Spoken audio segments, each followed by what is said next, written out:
Hey friends, welcome back to Begin As You Mean to Go On. As always, I'm super excited about today's topic.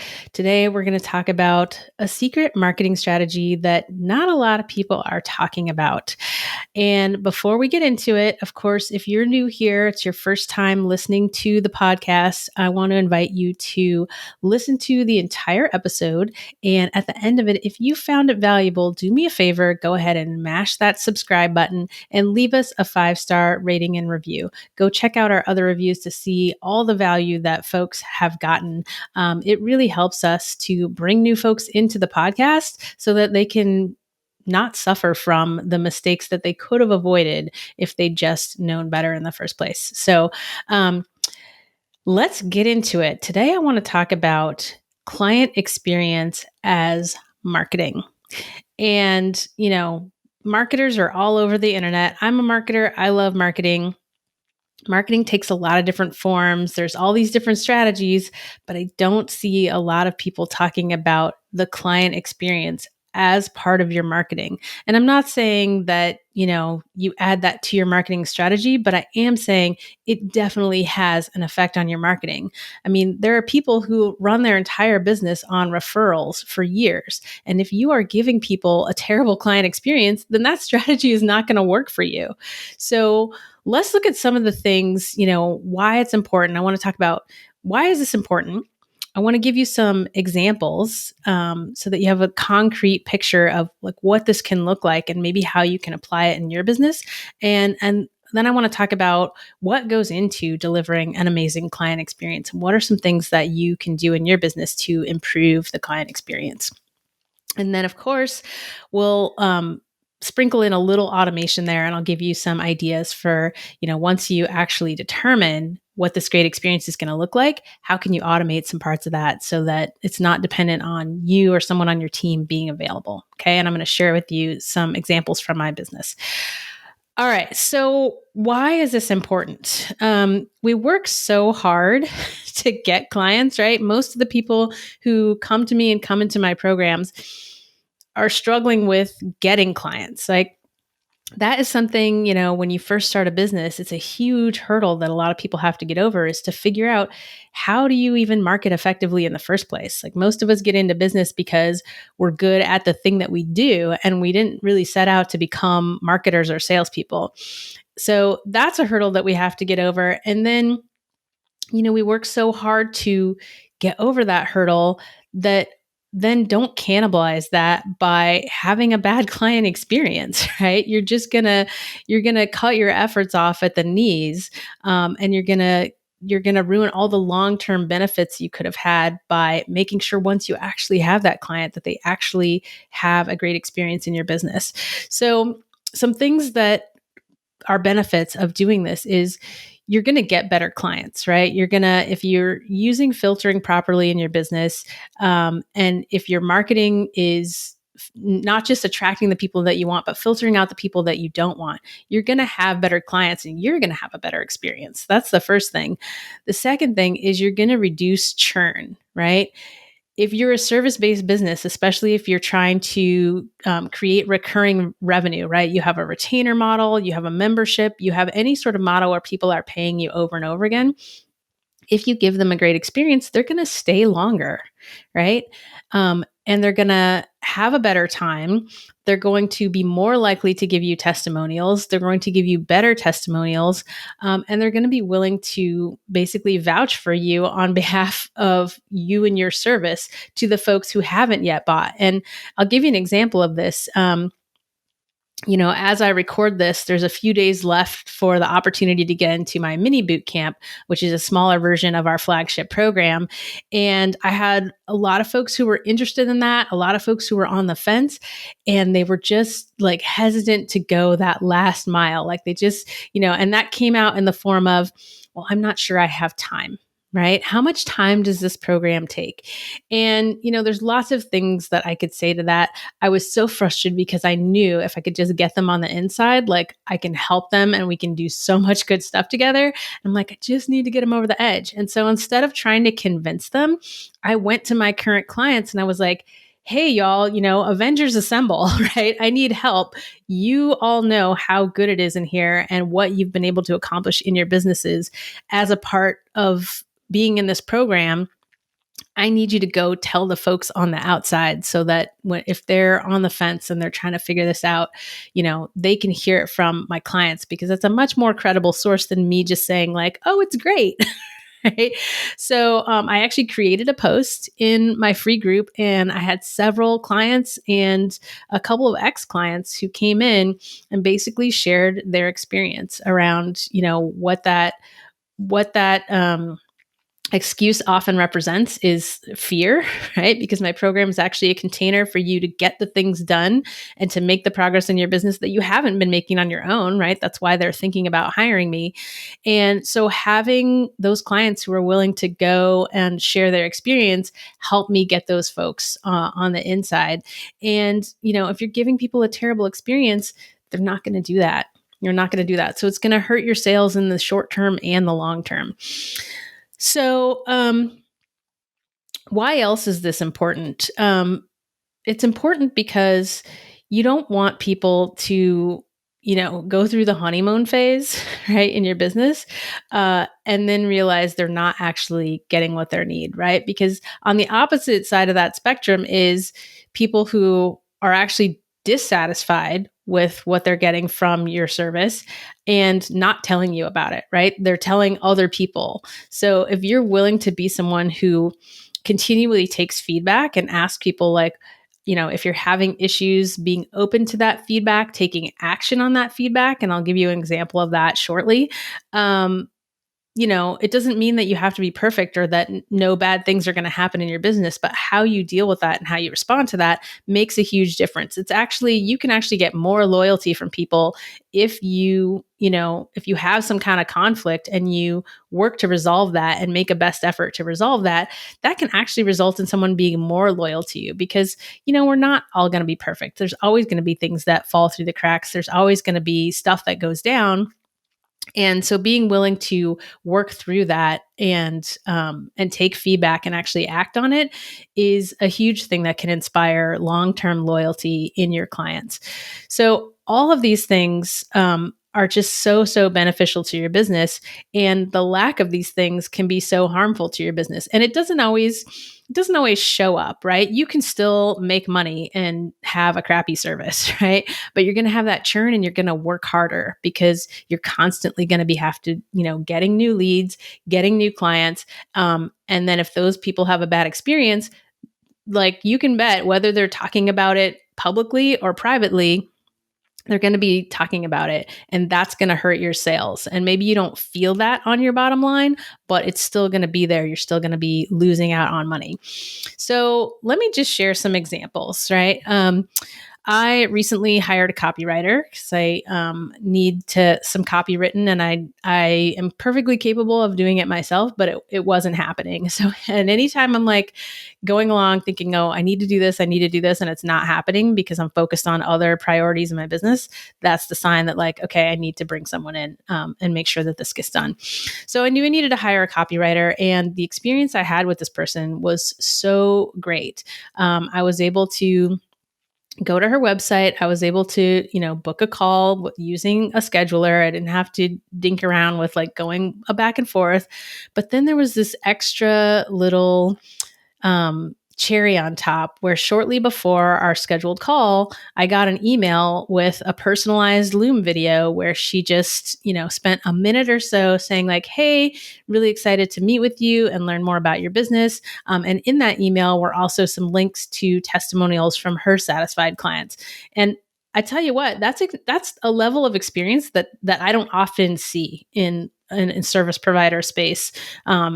Outside of the clients that I'm helping to provide that. So that just like set the stage for me to be more primed to invest in this person. And once I showed up to the call, all of those expectations were met, right? And I was able to make a really quick and easy decision to buy from this person. And just based on the experience so far, I have every expectation that we're going to have a great time working together, and I'm going to get an amazing outcome from it. So things that you can do on the front end is to just go like a little bit of an extra mile to personalize and to prepare people for what's going to happen next and what they should do. Some examples from my business is last summer I had a client who was hard of hearing. And so in our group coaching calls, which happen on Zoom, they were having trouble just keeping up with the conversation, right? And so they made the suggestion of, hey, you can add live captions, and actually went so far as to say, here's the service you can use to do that. And so I was like, great, problem solved, right? I was able to go set up the live captioning service, connect it to Zoom, and now all of our calls have that live captioning. So if anyone else comes through the program that needs that service, like that's great. But it's also been amazing for us internally to know, like, we're going to have a transcription of all of our calls. So if there's something we need to go back and say, like, oh, what was this client, what was this question that you answered, or what was the issue that this client was having, we can go back to those and really easily just look through the transcript. Or what was the win that so and so was sharing. We can just go back to that. So not only did it benefit that my client, because they were able to now participate fully in the coaching calls, but it was a great benefit to us as a company, and it's a service that we continue to use week after week. Another thing that we did recently was I have a group-based program, and within that, people get the option for 3 one-on-one calls with one of our coaches. And nobody was really ever booking the call sort of like midway through. And I was thinking to myself, like, we should just put a reminder in of, that, hey, if you need some extra support, like, it's available to you. And so really soon after I had that thought, I had someone book a one-on-one. And one of the things she shared was, I was really struggling and trying to figure out, like, oh, what support can I ask for? And so it just validated my thought that, like, yeah, we need to put that reminder email in, 4 or 5 weeks in that says, hey, hope things are going great, but if you're struggling, this is available to you. And so we've since implemented that going forward. And it's super easy. It's as easy as just writing the email and, putting it into an automated system that's going to send that out based on where they are in the program. So, those are a couple of examples. And the other one is just, not being robotic about like the rules and the limitations of the program. We're still in a global pandemic as I record this, and, life happens and things happen to people in their personal lives. And so, part of my response and part of delivering a great experience is someone comes into my program and like something happens that really has an impact on their ability to participate. I, as the business owner, have, the flexibility and the option to say, to be flexible in the solution and providing support to them, whether that means giving them some extra time or, letting them pause and come back, like whatever it is, I'm not robotic about like, okay, you signed up at this time and you're done at this time. And like, that's it. Like why be in business if you're not going to be, especially a service business, if you're not going to be human and compassionate about it. So those are part of the ways that, we've been working on improving our service. And this has been a focus of ours for probably the past 3 to 4 months. And so I want to talk about how do you deliver this experience? Like, how do you start to improve whatever the experience is now? How can you raise it up a level? And the first part of that is just awareness, right?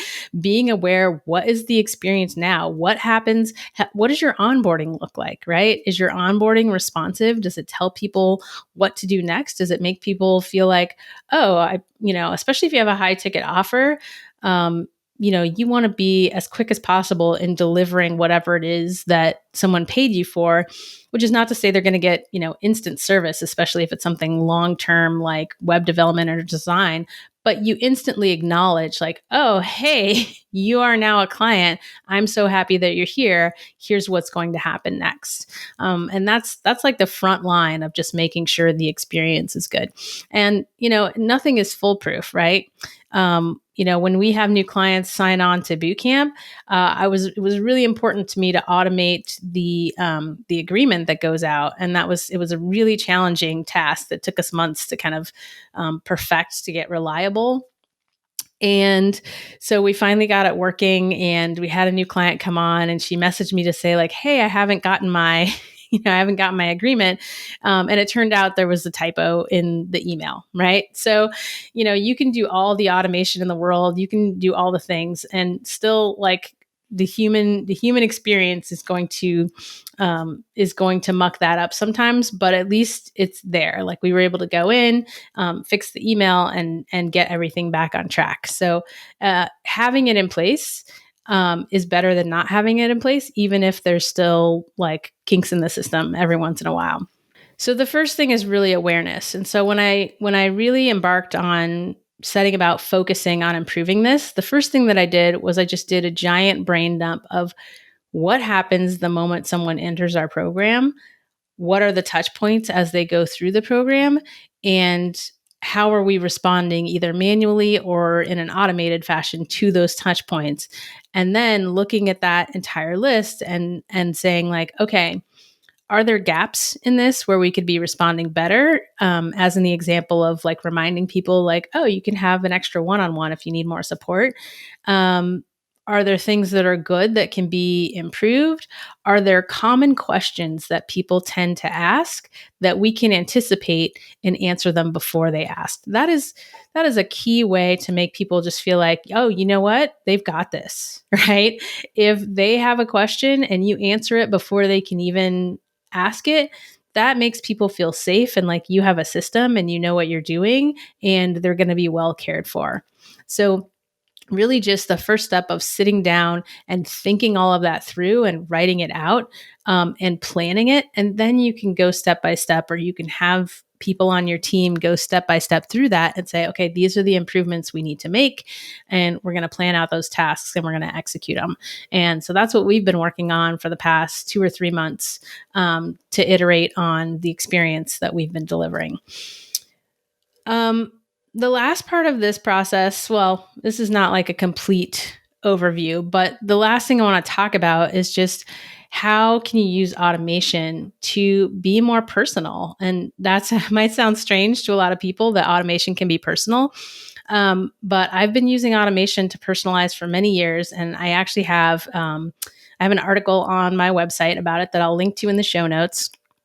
And the way that you can do that is as you are looking at this journey that people are going on, really just using your empathic abilities to think about what is it that what's their emotional state and their mental state at whatever point in the journey you're looking at, and how can you support that?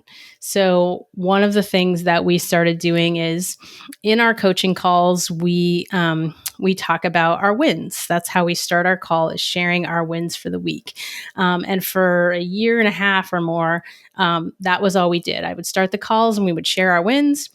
And then I thought, well, you know what? We can do a little bit better than that. So instead of just sharing the wins, now after the call, we actually collect all those wins and we record them.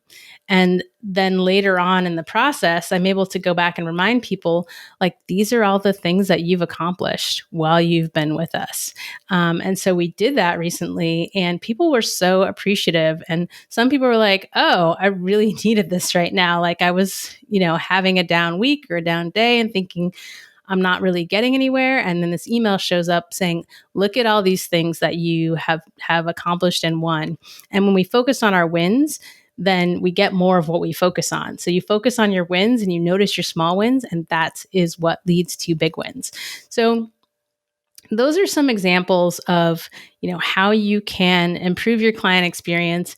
And I guarantee you, I've talked before about testimonials and how important they are, and the way that you get those and the way that you get clients who become evangelists is to give them that good experience and really to care about their success, especially in the coaching and consulting space. Like there are so many programs and people out there who are really great at marketing. And then when you get inside the program, they really don't nurture and care about your success as much as, it's like, you come into their program, they got their money, and then, you churn through the program and that's it. So just by actually caring and actually listening to your clients and actually acting on the feedback that you get from them, the feedback that's reasonable and makes sense to implement, you can greatly increase your customer lifetime value. You can increase the loyalty of your clients. You can increase the testimonials you get, and you can just have more fun in your business. We have our coaching call every week on Wednesdays, and that is by far the best hour of my work week because I know I'm going to go hang out with awesome people who have amazing businesses, who are doing amazing, great things in the world, and I'm going to get to help nurture them and make sure that they are moving a little bit faster towards their goals. And it's a real privilege, and we have such a good time. And, I've had clients from hell. And so I'm just super grateful every week that is the experience that we have inside the container that I built. So I hope you have found this useful. If you have, this is the time when I'm going to invite you to go ahead and leave that 5-star rating and review, smash that subscribe button, and also think about that person who's that person who's always hustling and hustling for more clients and hasn't really thought about what's the experience that you're giving those clients, and share this episode with them. Okay. So I will see you back here next week. I have more awesome interviews lined up for you. I'm super excited for the guests that you're going to get to hear from. And until then, don't forget to begin as you mean to go on.